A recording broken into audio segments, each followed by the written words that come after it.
Mesurant pleinement les responsabilités de la gauche dans la situation actuelle et le devenir du Sénégal et du continent africain tout entier, décide de créer une confédération des forces de gauche qui sera ouverte à toute sensibilité de gauche, débarrassée du sectarisme et du dogmatisme et fondée sur le respect de la diversité de ses composantes.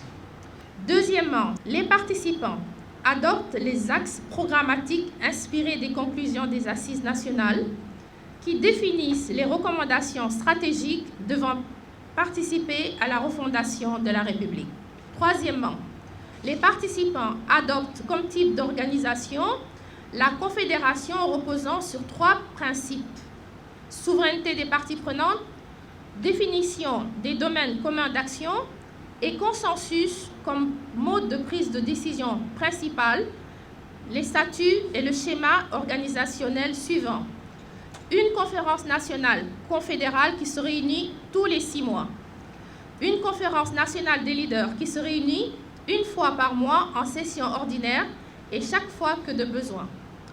Une conférence régionale tous les 6 mois. Une conférence départementale tous les 3 mois. Une conférence communale mensuelle. Des conférences syndicales nationales et par secteur. Des conférences des jeunes, des cadres, des femmes et des sages. Des conférences nationales et locales des élus. Une conférence de la diaspora.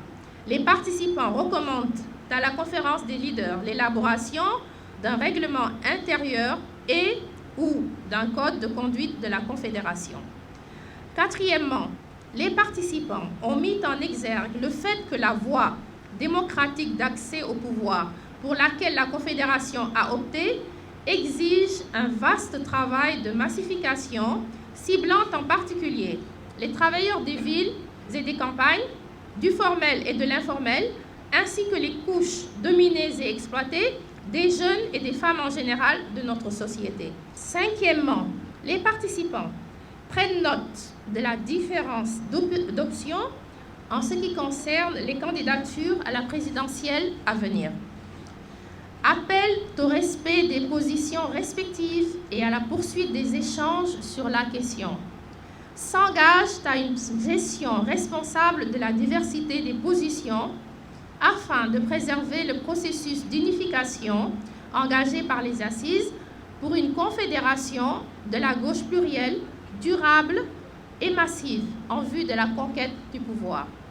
Sixième et dernier point, les participants dénoncent la violence sous toutes ses formes comme moyen politique d'accès au pouvoir, appellent au respect des institutions de la République et des règles de bon fonctionnement de la démocratie, des autorités religieuses, coutumières, à l'utilisation du dialogue comme instrument de pacification de l'espace politique.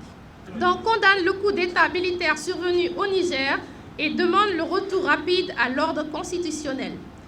Appelle les forces démocratiques d'Afrique à une prise de conscience sur la nécessité de s'opposer au changement anticonstitutionnel de gouvernement. Et enfin, manifestent leur entière solidarité au peuple en lutte partout dans le monde, fait à Dakar le 6 août 2023 les Assises de la gauche plurielle.